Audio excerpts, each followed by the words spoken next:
Look at their little blob. See, it's just a little boy and his blob. Okay. I guess there is something I can probably talk about here, is the map of Majora's Mask. I actually saw this in a comment today with the second part. Is that I think he like praised the overworld and how it looks or something. As I said earlier, is that I'm kind of a pro and con type of guy. Is that I think each map in the 3D Zelda universe, each has their strengths, and I think each of them has their weaknesses. Like, even though I like Twilight Princess and everything, I admit that map too even has its problems. Like, the problem with Majora's Mask's map, I won't get into the other maps because it'll be kind of off topic, is that I think the big strength for it is that it's very easy to understand. Is that it goes in 4 different directions, so if you want to head towards the ocean, all you have to do is just head west. If you want to head towards east, towards Iconic Canyon, boom, it's that easy. And you can reach it pretty stinking quickly. That's what Majora's Mask does so well with this map. Here's the thing I think is the problem with Majora's Mask map though. Is that it doesn't look natural to its environment. Like with Ocarina of Time, the overworld, the middle, the Hyrule field, it looks a lot more rugged. So it looks a lot more natural to its environment. Like for example, that the mountains happen to be in the northeast section, that the castle happens to be in the north section, the forest happens to be in the east section. Is that everything's so scattered that it just kind of looks natural to its environment. With Majora's Mask, it's not very realistic. Is that you can't just simply say the ocean is here, that the swamp is over here in one complete direction, and that the mountain happens to be in one completely different direction. I don't know. It's kind of hard to explain it. Like just kind of think of it like a food tray or something with 5 different items on it. Is that you got the middle thing there, and then you got the 4 different sections of the food tray that's just completely, completely adjacent to just the middle thing. It's I don't know. It's kind of hard for me to really phrase it into words to what I'm really trying to get across, but it doesn't look rugged like the Ocarina of Time, and it doesn't look, I don't know. It's a hard thing to really describe, but yeah, it just kind of seems strange to me that everything's in like a 90-degree angle from the middle when it comes to Majora's Mask. It doesn't look too natural to its environment. Like, how things would look is that, like for example, that the swamp would take up like 60% of the area, or that mountains would take up like 50% of the area or something, but here it's cut off into like 25% of areas. It's like the swamp isn't as big as it needs to be. It's set in one complete direction. Or the mountains, it's not set out as far as it wants to be. It's its own direction. As I said, I think some people will pick up on what I'm talking about, and I think some won't, but I don't know. Just leave your comment in the comment section, and I'll grade you accordingly. How you doing? See, I did another click there. Yeah, that's a pretty bad habit, I know. I'll get rid of these guys, I guess. Alright, so I guess I gotta get the piece of heart up here, I guess. I'll have a complete heart after this. I hate this guy. Oh, forgot about these bats. Let's see. I head up to the tree here. Uh-oh, I think the bat's gonna hit me off, huh? Ah, come on. I guess I gotta break out the decky scrub, I guess. So I'm gonna blow bubbles at it. It kind of like reminds me of Pokemon, the first movie. Oh, where you actually get to see Squirtle like use bubbles or something. That's what that kind of reminds me of, but oh well. Getting off topic. Let's see. Oh, did I hit the bat off? Yeah, I think I did. Oh, I think the bat's gonna hit me, isn't he? Ah, I can make it! And I made it. Alright, I got my first full heart piece. Alright, so I gotta head deeper into the swamp now. I'll come back for Tingle here in a second. I actually don't have any rupees to buy maps or anything. Don't need them. I know where everything is.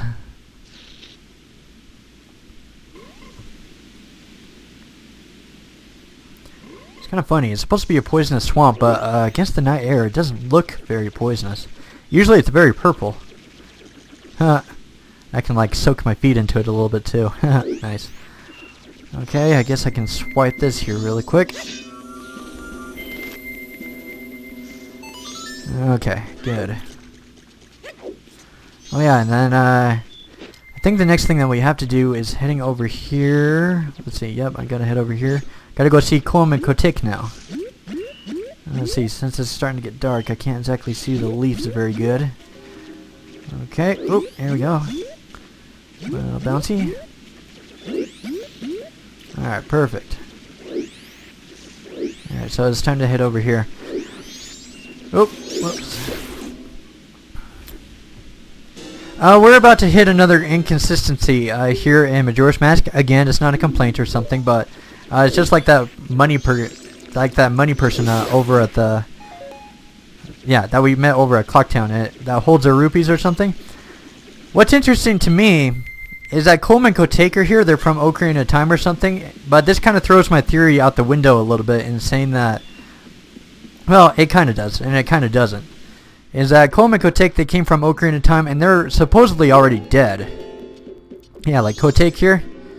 Oh yeah, I think she's like gonna go tell me to go find her sister or something, I guess. Okay. So yeah, the big thing I was like talking about is that they're dead in Ocarina of Time, but they're not here. And this is kind of the strange thing to me, is that Ingo and the other character models, like I guess the Happy Salesman guy, it doesn't count, but the person who looks like Malin, I forgot what her name is. Oh yeah, it's Romani. I guess is that they all have different names and they have their own unique identities when it comes here. But here, Coleman Kotick is still here, but the theory still fits though. That Majora's Mask is still its own kind of a thing, because Oracle of Seasons and the Oracle of Ages have Coleman Kotick too. So yeah, I think just with Majora's Mask is that it's just simply, it's its own game world. I don't know. There's a lot of different interpretations with that. I don't know. I'm getting wrapped up into these theories now. Look at what it's doing to me. Ugh. One of the interesting things about Majora's Mask is that it may be true that it encourages a lot of deep thought, like when it comes to his death or something, but I don't know. I don't think it's ever really meant to be that way. Let's see. Oh yeah, I gotta take the mask off and talk to her. Yep. Okay. Have you ever... again, this is just like me just blowing smoke at the moment, is that... Have you ever thought that maybe, like, when it comes to video games, is that... oh yeah, gotta get the bottle. Oh, yeah, I gotta go tell Kotick about it. Have you ever thought that when you grow up or something, like when it comes to video games, we enjoy them a lot, like when we were kids or something, and then when we start growing up and start having the internet or something, like we have reviews and we have other things online in order to tell us how good games are, but have you ever thought that maybe because we're adults or something, we have so many brain cells to analyze these games or something that we're kind of taking the fun out of it? Like with video games, it's just simply you're supposed to sit down and just play them, and we could do that as kids, and then like for example, like with Super Mario Brothers 2, is that's reflected off of Doki Doki Panic. Let's see, I gotta get the bottle here. Oh yeah, she's gonna scream now. With Super Mario Brothers 2 is that as a kid, I loved that game to death, and I still do now. But the thing is though, is that ever since things got around with the Doki Doki Panic or something, no offense or anything if anybody has this claim, is that because it ripped it off of directly into the game, because we have those brain cells in our head now to analyze and judge things, that it's now a bad game. But here's the thing though, is that if you enjoyed it as a kid, then why would you not enjoy it as an adult or something? Like, regardless if you know that information, it doesn't do anything to the gameplay. It's just a little bit of history behind the game. But yeah. And I think kind of the same way with Majora's Mask though too, is that it may be true like with the Coleman Kotick and with the all of these different character models or something, all of these different things that are happening. But is it really necessary? It's kind of interesting, is that when we just like go to such lengths to really analyze fun, and just like take it to the serious tone, just like religion and politics or something, and we just take things like so seriously, like review scores and things. It's like, it's just a video game, it's just a toy, and so why should you analyze what just makes it fun? It's kind of strange. Like, it may be true, like what I've been talking about with Majora's Mask is that it may be true that there's a lot of things that don't click with me, but so it is with every other toy out there. Is that some toys aren't meant for some people. It's just like with books and movies and something. Some things just aren't meant for me and some things are. And I think that's just what it simply boils down to. Oh, that's my thought on it. I guess I'll do a little bit of the Let's Play here in a second, but I'm gonna need that red potion like later in order to get the stone mask, huh? Something like that. But I got my first bottle, so not complaining. Alright, sweet. This is gonna make it a little bit more interesting, like with Let's Playing or something, compared to other Zelda games, is that I have to go the entire 3 days before I can save, before I can turn this off or something. So I'm gonna have to branch this out like across several parts. So when you notice when I start going into a part or something and I don't acknowledge you, like at the start of the video or something, that's why. It's because I'm gonna play this through until I have to save the next time. Alright, so the monkeys wanted me to help their friend, in which there's really nothing I can do about that. Not at the moment, anyways. Okay. So she's back at that window shop now, so I can start taking the boat ride over. Yee. Anyone got any Deku sticks I can use? The Deku plants have to be in a certain location, I guess. I guess this is something I can kind of point out Majora's Mask on a little bit, is that with Ocarina of Time, is that the environmental threats aren't as prominent as this one. Like, you see the innocent, like, Kokiri Forest or something, and there's things, like, happening in the background, like with the Great Deku Tree, like, dying or something, or with the Gorons, like, starving in Death Mountain, but there's not any immediate environmental threats when you enter the area. It happens when you're adult Link, but not as a kid Link, so I have to give Majora's Mask praise for, as soon as you step into these areas, you can you can definitely tell that there's something up. As I said, that's the thing with Majora's Mask. That's the big thing that stands it out, is its atmosphere. Alright, sweet. So I can start heading into the thing now. Sweet. Yeah, I know. I love the Pleasurely boat ride. I wonder why this shop is open of all places. There's poison water around. Is this really a time for tours? I love video game logic sometimes. But that's my job as a Let's Player, is to poke fun at these little logic in the video games to say, hey, that's a little bit weird. Otherwise, what would really be the fun of Let's Plays if I just played the game? Nice. Stabbed to death by the boat. Just like Ursula from Little Mermaid. Oh yeah, for anybody who happens to, if anybody's curious, I'm a huge Disney buff. Like, just ask me anything about Disney, I probably know about it. Oh, yep, I am leaving. Yep, I know, your big monkey is in here. Kinda wish that you were like the Twilight Princess monkeys. I like those guys a little bit better, but I don't know. I'm biased with Twilight Princess, I guess. I just wish that everything was like Twilight Princess. I wonder what would happen if Majora's Mask had like Twilight Princess graphics. That would really be weird.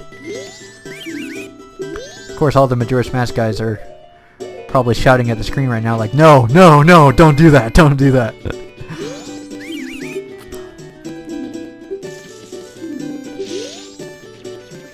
Okay. I guess we gotta go see the monkey left? Oh yeah, I gotta go see the monkey. I gotta go talk to him a little bit. Yeah, this is where, yeah, that's right, where they think that he kidnapped the princess, but right now he's being stowed away at the bottom. She's being stowed away at the bottom of Woodfall Temple at the moment. Okay. Let's see, what is that? I gotta go talk to this guy. Let's see, please believe my words. What is it? Oh yeah. Let's see. If they're not careful, the princess will... Oh yeah, I gotta go back out, and I think I gotta go talk to the monkeys, I think? Don't remember. Oh yeah, here we go. Monkey.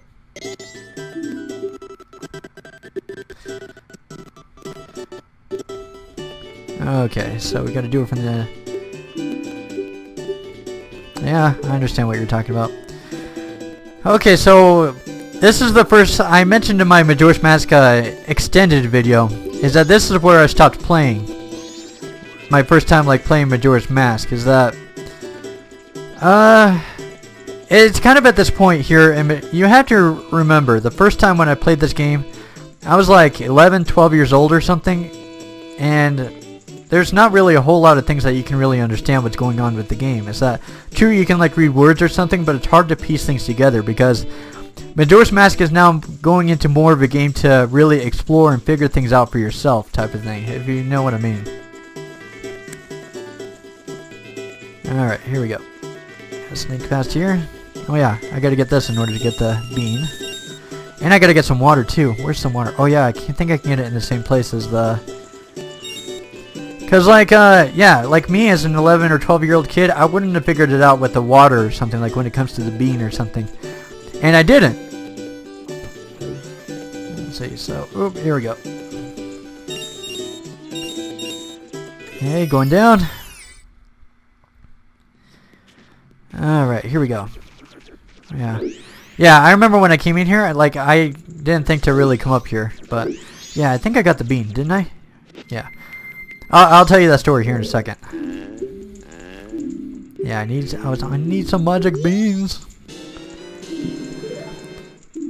Okay, so I'm gonna tell you what I did when I was 11 or 12 or something that made me turn off Majora's Mask my first time. Is that I didn't know about the magic bean, or I guess I read about it in a strategy guide, but I didn't know where to get the beans. So what I did is that I went. You remember back to that camera shop, like that boat ride shop? What I did is that I went to that guy next to it. Yeah, like you know the one that wants the deed. He wants the deed from let's see, what is it? From Clocktown. He gave off hints or something that you can use Deku beans or something, but man, the guards really aren't alert around here. So what I did is I kept on going around like with the Deku Scrub and with Human Link, like all around the place, like literally all around the place or something to figure out what to do next, but I just couldn't figure it out. And you have to admit this is really complicated to figure out. Like, for example, that you got to get the magic bean, like the location in itself and trying to figure out where he is, that's kind of a little bit obscure. And then you just have to know, you have to picture this from an 11 or 12-year-old kid, is that you have to plant the bean and then you have to get water in order to... Oh shoot, I forgot the water, didn't I?